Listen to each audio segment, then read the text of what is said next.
Potter. Scottie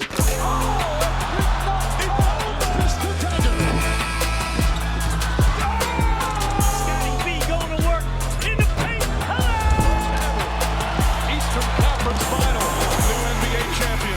And it's a team from Toronto, Canada. We, the North, are now we, the champions. What is going on, Raptors Nation? Welcome back to the Raptors Nation podcast. Hope you're all having a fantastic Thursday. This podcast comes to you every Thursday, and be sure to leave us a 5-star review wherever you get your podcast on Apple, iTunes, or Spotify. And also, the flagship of this podcast is over here on YouTube, so make sure you do smack that like button and subscribe to the channel for all things Raptors content over here at the Raptors Nation YouTube channel. You can also check out all of our articles at raptorsnation.com and follow us on X. That is Raptors Nation TV. So the Toronto Raptors, they are not trending in the right direction. This team is coming off yet another disappointing effort against the Denver Nuggets. How many times have I said that this season? The Raptors are 11-16. They have now fallen to 12th in the Eastern Conference standings. Not sure if you guys caught that, but the Bulls, with their win over the Lakers, are now ahead of the Raptors in the standings. And there are just a lot of question marks about this Raptors franchise moving forward. We are, of course, in the heart of trade season. There are rumors coming up galore, and we are going to see if change is coming, and big changes at that, as just today, Shams said that the Philadelphia 76ers are going to have a level of interest in OG Anunoby.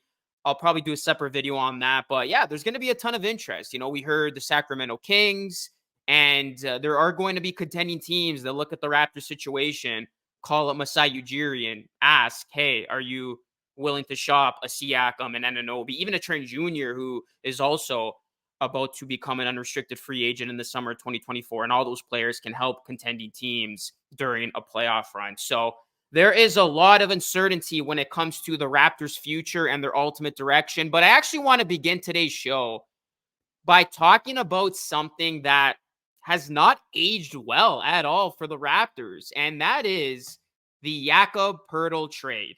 As Jakob Poeltl has now been benched in the second half of the game in 2 straight contests. We saw it in the game against the Hornets, and then we saw it the other night against the Nuggets. Jakob Poeltl has not been playing a ton of minutes, and we had not seen him in the second half of those games down the stretch. As let's all revisit the trade, guys. The Toronto Raptors traded Khem Birch, a 2024 first-round pick, which is the Raptors' pick for this upcoming draft. It is top 6 protected. And second-round picks in 2023 and 2025 for Poeltl at the 2023 trade deadline. Remember, there was a lot of similar talk at last year's trade deadline about if the Raptors were going to buy or sell, and the majority of the fan base, myself included, were calling for the Raptors to sell. But instead, Masai thought it was a good idea to try to go for it, make a move, as the Raptors were wanting to push for the playoff picture. They trade for Poeltl. And how did that end up for the Raptors? I mean, they got eliminated in the play-in game against the Bulls and couldn't even reach the playoffs. So that was bad. And then obviously the Raptors trading for Poeltl, they weren't going to lose him for nothing in free agency, as we did see a re-signing for him come in. And that's exactly what the Raptors did, as they re-signed Poeltl in the offseason to a 4-year, $80 million deal. But you look at Jakob Poeltl with the Toronto Raptors, as Josh Lewenberg puts it, he's a good player, but he's just proving to be a bad fit. As Josh Lewenberg put this out on X, Raptors over the last 7 games, with Poeltl on the floor, they're minus 49. Without Poeltl, they're plus 23. That is pretty significant. And Poeltl, like I said, he only finished with 15 minutes of action against the Hornets for just 4 points. Then he had 4 points in 19 minutes of action against the Nuggets. And this is in no way trying to diss Poeltl or take anything away from his game, because I agree with Lewenberg that he is a good player. He's just not the right fit for this Raptors team. I mean, the Raptors would be much better with a stretch 5 and not a guy in Poeltl whose abilities have been hindered on this Raptors team that doesn't have enough playmaking or shooting. I mean, Poeltl would be the perfect type of center with a guy like, a James Harden, a Damian Lillard, a dynamic guard. But in this current system where, Schroeder has held on to the ball too much at times, we're going to get to that in just a bit here. And, he is a center that doesn't hit shots, doesn't space the floor, clogs up the middle. When you have two forward playmakers in Siakam and Barnes, it doesn't make sense to have Poeltl in that equation. And we're seeing it. Jakob Poeltl at times just does not look like he belongs out there. And, it doesn't help that he has had stretches where he hasn't played well, when it comes to his poor rebounding, his defending, and also, just for him not being able to contribute against the opposing matchup has really hurt the Raptors. And in essence, it's forced Darko Rajakovic to not even play him. And it's just mind-boggling to look at this, guys, because the Raptors traded a 2024 first-round pick for a guy who has now been borderline unplayable and who hasn't played down the stretch of these games, benched in the second half of games. And I know people are going to say, you're overreacting here, making this a big deal. I mean, and, they're going to say, too, that the 2024 NBA draft isn't necessarily deemed a good one. But that is still just, an inexcusable mistake if this continues to be the case. You got a guy in Poeltl who's unplayable and you gave up a pick for him.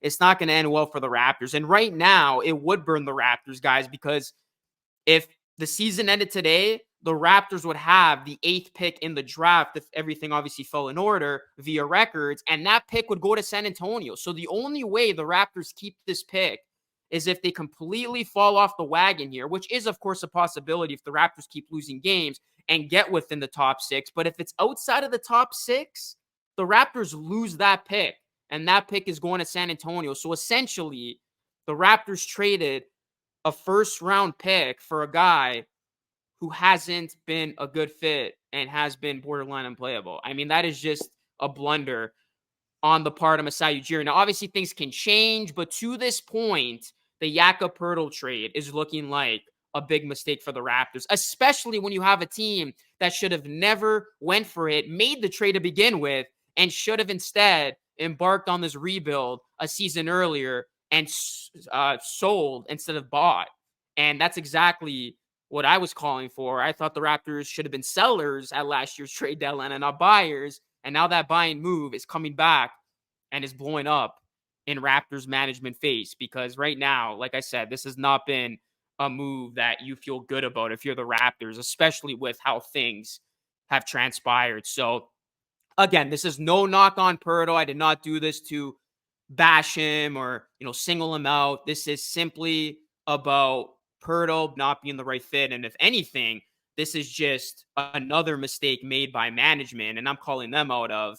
This was never a good move to begin with when the Raptors thought it was a good idea to buy and go for it. When really the writing has been on the wall for this team to finally embrace on this rebuild. So hopefully Poeltl can turn it around. Hopefully he can continue to contribute positively, down the stretch here. But yeah, we have seen it, guys. It has not been smooth sailing for Jakob Poeltl over the last bit. So that is going to lead me to talk about the next thing, and that is a lineup change. So I know I talked about this in the last podcast, kind of speculating if the Raptors should do it. I'm basically all in on the Raptors should change the starting lineup. Look, I don't think the starting lineup is going to change the mess that is this Raptors poor roster construction, but if the Raptors are going to be bad like this, they might as well exhaust all options. They might as well try to change things up before changing up the roster. And the most obvious change at this point to try to stir something up in a positive direction is changing the starting lineup. And Darko Rajakovic still seems reluctant to do that, as Eric Kareen said that he asked Darko about the starters, and Darko said it's something that's being considered. However, he's concerned about shortening the rotation further and ripple effect. So Darko Rajakovic considering it, saying he's thinking about it, but hasn't come out and said that he's doing it. And that is just driving, some Raptors fans nuts, because a lot of Raptors fans are calling for this, myself included. I've seen enough. Like I said, it's time for a change to try to steer momentum here, and, trying to change up the starting lineup. I mean, what do you have to lose at this point? If you want a reminder about how this starting lineup just ain't it right now, I mean, the Raptors continuously get off to poor starts. They continuously find themselves in big deficits. And we saw it in that Nuggets game where the Raptors starters got off to a poor start. The Nuggets got off to a great start. They didn't look back. And it was actually the Raptors bench, and you got to credit that bench, that made that Raptors comeback and made it a game. But then as soon as Darko went back to the starters minus Poeltl, what happened? The Nuggets ran away with it. Clearly, the starting lineup is not performing well. And Dennis Schroeder in particular, his usage rate has been higher than a lot of the other Raptors players in the starting lineup. And, you know, you look at a guy like Dennis Schroeder, I gave him the benefit of the doubt. I still think it was a good move considering the fact that the Raptors didn't overpay to bring back Fred, because I know Dennis Schroeder hasn't been good, but I'm still not saying that the Raptors should have brought back Fred. No, it was the right move in terms of not paying Fred and bringing in a cheaper option. However, we have seen Schroeder the starter, and it has not been looking good, especially over these last couple of games. Like Dennis Schroeder was a team high minus 17 in that loss against the Nuggets, and we've seen it. He tries to do too much, and he tries to find his offense when he should be deferring to the best players on the team, that being Scottie Barnes and Pascal Siakam. So right now you look at a situation where the Raptors' best players need the ball more in their hands, should have the ball more in their hands, Scottie Barnes, Siakam, and then the bench could use a guy that is a little bit selfish at times to help jumpstart that second unit. And Dennis Schroeder could solve that as well. And then you look at Gary Trent Jr., a lot of the lineups used this season that have involved him have been in the plus side. So Gary Trent Jr. would help to open things up, would instantly inject more shooting and offense to that Raptors starting lineup, and in essence, help avoid some of the bad starts that the Raptors have had. Now, again, I don't think the starting lineup change is going to fix the entire situation in Toronto, but if the Raptors are going to go out here and they're going to watch the season slip away, they might as well try this because, yeah, at this point, you have nothing more to lose. So if I'm Darko Rajakovic, I think it's time for a change. Even the commentators, the broadcast crew, hinting at it during the Raptors game against the Nuggets. It's time to try to jumpstart this thing. And, you know, bringing in Gary Trent Jr. in that starting lineup, having Scottie Barnes be point guard, and then Dennis Schroeder is the backup point guard, maybe that sends the Raptors in a positive direction and just, you know, helps this team look far more competitive in some of these losses that they have suffered. So we will see, but it doesn't seem imminent that Darko Rajakovic will make a change. It's time for the Raptors to shake things up here. And before you're going to shake up the roster, which is, if it does happen, it's still going to be ways away here, as, you know, December is coming to an end. Don't anticipate any significant trades happening now. It's going to happen around trade season. So you still got a month and a little bit of basketball to be played before those roster changes happen. It wouldn't be the worst thing in the world to experiment with a starting lineup change. And I think it's time for Darko Rajakovic to do exactly that. So we will see what happens with that, guys. But now I want to just end the show on a little bit of a positive note. I know I've been pretty negative here to begin this show with the first two topics, and rightfully so. I mean, the Raptors, for a lack of a better way of putting it, they have been a disaster. And this is a team that just seemingly cannot find any rhythm and have not found their identity more than a quarter of the way into the season. But the one bright spot that continues to be, that is Scottie Barnes. As Scottie Barnes is indeed looking like an all-star, and hopefully Scottie Barnes will be named a 2024 NBA All-Star when it's all said and done. As you look at Scottie Barnes, guys, he has just been putting up solid numbers over the last little bit. Scottie Barnes coming off a great performance against the Denver Nuggets, as he did his best to try to match Nikola Jokic's dominance, as Scottie Barnes had 30 points, 10 rebounds, 5 assists. He had a sick quarterback-like pass, threw it with his left hand, the length of the court, finding Siakam for the layup. I mean, that was Nikola Jokic-esque. And Barnes just continues to put it up and fill up the stat sheet. And I mean, this was coming off of another impressive performance, historic performance that he had against the Hornets. He had 22-17, which tied his career high in rebounds and 7 assists, including 3 blocks in that one, as Barnes became the first Raptors player in franchise history with 15-plus points, 15-plus rebounds, 5-plus assists, and 3-plus blocks in a game. So Scottie Barnes has proven it, guys. I mean, he looks like he is indeed the building block and the cornerstone of this franchise. It is clear as day. The way he has been playing, the way that he consistently has brought it. He was the only Raptors player in that Nuggets loss who brought it from start to finish. And to me, he looked like the only guy who actually wanted to compete out there and actually wanted to win. The only player that played with a sense of urgency. And look at his numbers. They don't lie. Scottie Barnes has been ridiculous over this last stretch of basketball. Dating back to the game against the Hornets, Barnes has scored 20 plus more now in 6 straight games. He had 31 against the Hornets, 10 and 10, obviously a triple-double, 26 and 5 against the Knicks, 27, 10 and 6 against the Hawks, 23, 4 and 8 against the Hawks, 22, 17 and 7 against the Hornets, and 30, 10 and 5 against the Nuggets. And we're not talking about Barnes putting up these numbers against one of the worst teams. The Denver Nuggets are still a bona fide championship contender. And Scottie Barnes did that in 33 minutes of action. Scottie Barnes for the season now, guys, averaging better than 20 points per game, 20.6 to be exact, 9.2 rebounds. He's almost officially a double-double guy. 5.7 assists, 1.5 steals, 1.3 blocks on 49.4% shooting from the field and 38.1% shooting from 3. And just for reference, he has bumped up that 3-point percentage mark 10 points. I mean, Scottie Barnes was shooting at 28.1% a year ago. A season later, he's shooting it 10 points better at 38.1%, which is, in fact, a career high. So Scottie Barnes is doing his part.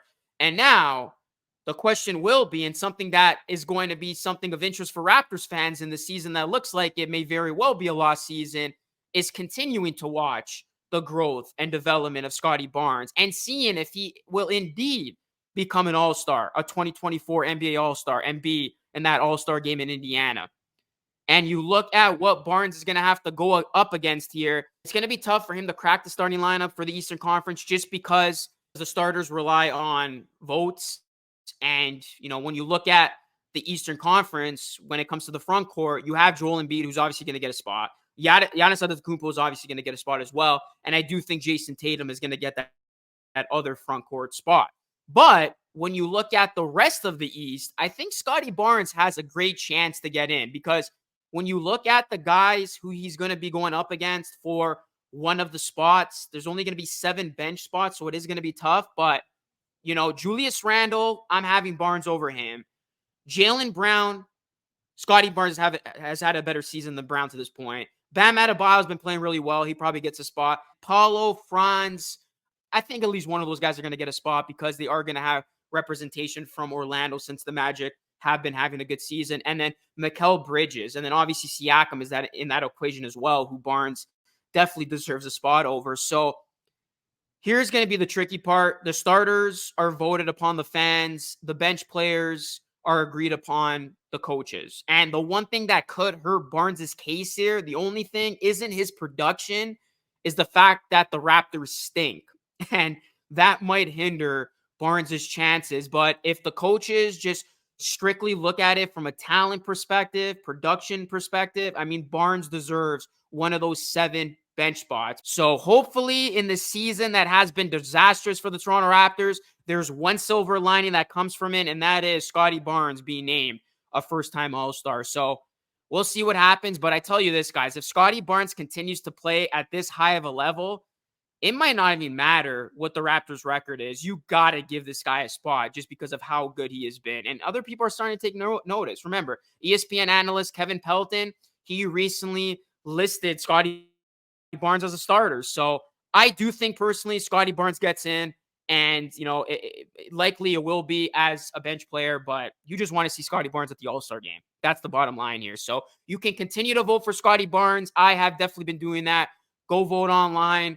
Send Scottie Barnes to the All-Star game. Fan voting is open. So hell, I mean, we got an entire country here to vote for Barnes. If all of Canada comes together, they gather up enough votes, Barnes could in fact be in the starting lineup. So we will see how Barnes continues to look from here on out. But to this point, he has undoubtedly been an all-star caliber player. So that is going to conclude today's show. Just wanted to end it with that. Scottie Barnes being the bright spot in this mess that has been the Raptors season. But guys, what are some of your takeaways from this Raptors season? What are some of your comments to some of the things that I mentioned in regards to the Jakob Poeltl trade? Do you think it's time the Raptors change up the starting lineup? And would you have Scottie Barnes as an all-star game starter or just on the all-star team in general? Let me know your full thoughts, guys. Again, be sure to leave us a 5-star review on Apple, iTunes, and Spotify. This podcast comes to you every Thursday. Drop a like over here on YouTube and subscribe to the channel. We're trying to hit 1K subs here on YouTube. So if you guys can help us hit that, that would be greatly appreciated. That is it for me. This is Lucas signing off. As always, thank you so much for watching. Until next time, stay safe.